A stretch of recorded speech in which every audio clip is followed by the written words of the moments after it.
Operation धर्म परिवर्तन, 5,000 युवा, 500 करोड़ फंडिंग, 600 जिलों में फैला धर्म परिवर्तन का जाल। धर्मांतरण माफिया छांगुर के बारे में रोज नए खुलासे हो रहे हैं। अब पता चला कि इस छांगुर को विदेशों से करोड़ों रुपए फंडिंग हुई।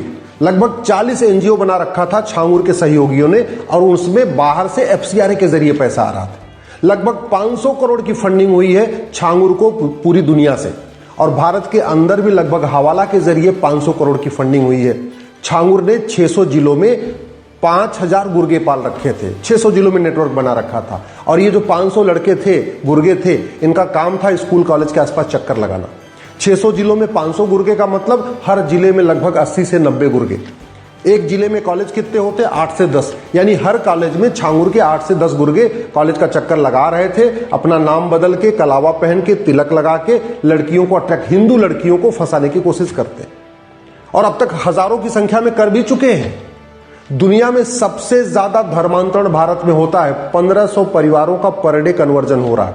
1500 परिवार का मतलब लगभग 10,000 हिंदुओं का पर डे धर्मांतरण हो रहा है। 10,000 हिंदुओं पर डे का मतलब लगभग साल में 40 लाख हिंदुओं का धर्मांतरण हो रहा है।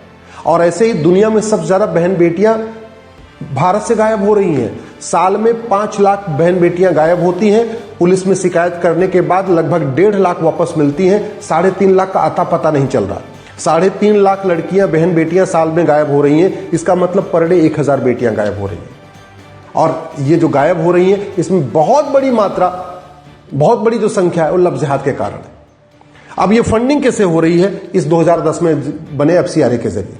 मैं कई बार पहले भी कह चुका हूं, भारत को बर्बाद करने के लिए अंग्रेजों ने 100 से ज्यादा कानून बनाए थे और भारत को बर्बाद करने के लिए आजादी के बाद भी लगभग 50 कानून बने हैं। जब तक वो सारे के सारे अंग्रेजी कानून खत्म नहीं होंगे और सारे के सारे जो आजादी के बाद कानून खत्म बने वो खत्म नहीं होंगे, भारत सुरक्षित नहीं हो सकता।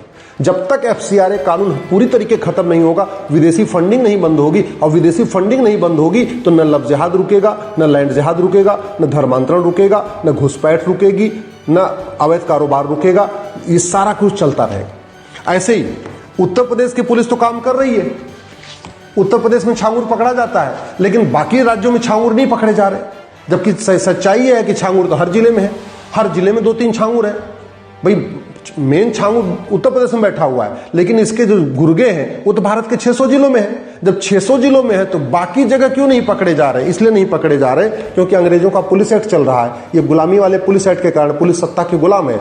उत्तर प्रदेश में बाबा जी ने खुली छूट दे रखी है, इसलिए पुलिस छांगुर को पकड़ रही है। बाकी राज्यों में सरकारों ने अपनी पुलिस को कहा नहीं कि छांगुर के गुर्गों को पकड़ो, तो बाकी राज्यों से पकड़े नहीं जा रहे। चाहे वो महाराष्ट्र हो, चाहे राजस्थान हो, चाहे वो पंजाब हो, चाहे वो तमिलनाडु हो, चाहे आपका बंगाल हो, चाहे वो केरल हो, धर्मांतरण तो हर जगह हो रहा है। धर्मांतरण तो राष्ट्रीय समस्या है, लेकिन हर जगह की पुलिस काम नहीं कर रही है क्योंकि हमारे पास यूनिफॉर्म पुलिस कोड नहीं है, पुलिस चार्टर नहीं है। पुलिस को स्वतंत्र और निष्पक्ष बनाने के लिए हमने पुलिस चार्टर लागू नहीं किया। पुलिस को रिस्पॉन्सिबल, अकाउंटेबल हमने बनाया नहीं। गुलामी वाला कानून चल रहा है, इसलिए पुलिस सत्ता की गुलाम बनी है। अगर धर्मांतरण रोकना है, लव जिहाद रोकना है, लैंड जिहाद रोकना है, भारत को सुरक्षित बनाना है तो सबसे पहले यूनिफॉर्म पुलिस कोड बनाना पड़ेगा। धर्मांतरण राष्ट्रीय समस्या है, किसी एक जिले की समस्या नहीं है, किसी एक राज्य की समस्या नहीं है, पूरे देश की समस्या है। और जो समस्या पूरे देश में हो उसके लिए जो कानून बनना चाहिए वो संसद में बनना चाहिए, विधानसभाओं में नहीं बनना चाहिए। और अलग से कानून बनाने की जरूरत नहीं है। हमारे पास अभी नई बीएनएस बन चुकी है। इसी बीएनएस में एक चैप्टर है ऑफेंस रिलेटिंग टू रिलीजन। हम उसी के बाद में कहते हैं अगर एक चैप्टर जोड़ दिया जाए ऑफेंस रिलेटिंग टू कन्वर्जन और धर्मांतरण को जघन्य अपराध घोषित कर दिया जाए, देखिए धर्मांतरण रोकना शुरू हो जाएगा। इस बीएनएस में एक धारा है 111, ऑर्गेनाइज क्राइम। धर्मांतरण ऑर्गेनाइज क्राइम है, लेकिन सेक्शन 111 में हमने धर्मांतरण को डाला ही नहीं है। ये धर्मांतरण वेजिंग वॉर है। वेजिंग वॉर के लिए भी बीएनएस में प्रावधान है, लेकिन धर्मांतरण को हमने वेजिंग वॉर डिक्लेयर नहीं किया। धर्मांतरण हमारी राष्ट्र की सुरक्षा के लिए खतरा है। जो हमारी राष्ट्र की सुरक्षा के लिए खतरा, उसमें भी, उसके लिए भी इस बीएनएस में धारा है, लेकिन हमने धर्मांतरण को राष्ट्र की सुरक्षा के लिए खतरा नहीं घोषित किया। धर्मांतरण से हमारी देश की एकता, अखंडता को खतरा है। धर्मांतरण से हमारी संप्रभुता को खतरा है। और सेक्शन 152 इसमें है जो कहता है जिससे हमारी संप्रभुता को खतरा हो, एकता अखंडता खतरा हो, उसके खिलाफ सेक्शन 152 लगेगा। लेकिन धर्मांतरण कराने वालों पे लग नहीं रहा है क्योंकि हमने इसमें लिखा ही नहीं। तो अगर वास्तव में धर्मांतरण रोकना है, पूरे देश से धर्मांतरण रोकना है, तो सबसे पहले इसमें एक चैप्टर जोड़ना चाहिए offence relating to conversion. Section 111 को बदलना चाहिए, सेक्शन 113 को बदलना चाहिए, सेक्शन 148 को बदलना चाहिए, सेक्शन 152 को बदलना चाहिए। और ये 4 धाराएं बदल के उसी में कन्वर्जन को ऐड कर देना चाहिए। मैं गारंटी के साथ कहता हूं धर्मांतरण रुकेगा। धर्मांतरण रोकने के लिए जो सबसे आवश्यक है वो है एविडेंस एक्ट को बदलना। धर्मांतरण कराने वाले माफियाओं के खिलाफ कोई गवाही देने आता नहीं, इतना उनका खौफ है। और कोई आता भी है तो 10-20 लाख रुपए दे के वो खरीद लेते हैं और फिर अपनी गवाहों से वो अपने बयान से मुकर जाता है। जब मुकर जाता है ये सबूत के अभाव में छूट जाते हैं। तरीका यही है, झूठ को जघन्य अपराध घोषित किया जाए और नार्को पॉलीग्राफ ब्रेन मैपिंग अनिवार्य किया जाए, तब जाके धर्मांतरण रुकेगा। धर्मांतरण की जो सबसे बड़ी फंडिंग होती है भारत के अंदर से, वो नशे के कारोबार के कारण होती है। पंजाब में तो बाकायदा नशा फ्री में बांट बांट के ही कन्वर्जन कराया गया। और आज भी भारत के कई राज्यों में जो यंग जनरेशन है या जो गरीब है उनको नशेड़ी बनाते हैं। जब वो ड्रग एडिक्ट हो जाता है फिर कहते हैं भैया कन्वर्ट हो जाओ, और ऐसे नशेड़ी बना बना के कन्वर्ट किया जा रहा है। वो तभी रुकेगा जब ये नशा तस्करों को फांसी देने के लिए कानून बनेगा, नशा तस्करों को 100% प्रॉपर्टी जब्त करने के लिए कानून बनेगा और ये घटिया कानून बदलेगा। धर्मांतरण कराने वालों के पास बहुत पैसा है, अंदर से भी पैसा है, बाहर से पैसा है, तो वो क्या करते हैं, जो जांच करने वाला थानेदार है, इंस्पेक्टर है, उसको खरीद लेते हैं, फिर गवाहों को खरीद लेते हैं।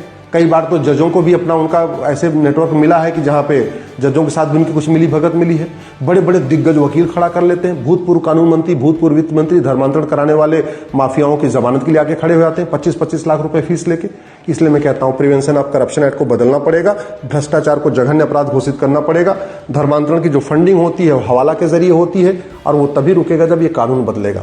धर्मांतरण की फंडिंग ब्लैक मनी के जरिए होती है और वो ब्लैक मनी तभी बंद होगी जब ब्लैक मनी एक्ट जब ब्लैक मनी का ये कानून बदलेगा।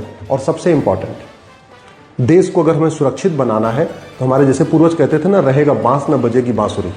चाहे वो लब जिहाद हो, चाहे लैंड जिहाद हो, चाहे धर्मांतरण हो, चाहे घुसपैठ हो, सबकी फंडिंग, ज्यादातर फंडिंग कैश में भी होती है। बाहर से पैसा आती है बैंकों के जरिए, उसके लिए तो यूनिफॉर्म बैंकिंग कोड बनाना पड़ेगा, FCRA कानून खत्म करना पड़ेगा।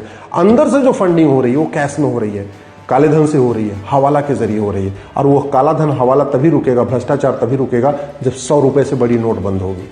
मैं गारंटी के साथ कहता हूं 100 रुपए से बड़ी नोट बंद हो जाए, 25% काला धन हवाला भ्रष्टाचार खत्म हो जाएगा, यानी 25% लब जिहाद, लैंड जिहाद, धर्मांतरण, घुसपैठ बंद हो जाएगी। अगर हम 5,000 रुपए से महंगे सामान का कैश लेन देन बंद कर दें, 25% और काला धन हवाला भ्रष्टाचार खत्म हो जाएगा, यानी टोटल 50% खत्म हो जाएगा। और अगर ये 50% खत्म हो गया तो 50% लब जिहाद, लैंड जिहाद, धर्मांतरण, घुसपैठ भी बंद हो जाएगी। अगर हमने प्रॉपर्टी को आधार से लिंक कर दिया तो 25% और काला धन वाला भ्रष्टाचार खत्म होगा, यानी लगभग 75% के आसपास लब जिहाद, लैंड जिहाद, धर्मांतरण, घुसपैठ बंद हो जाएगी।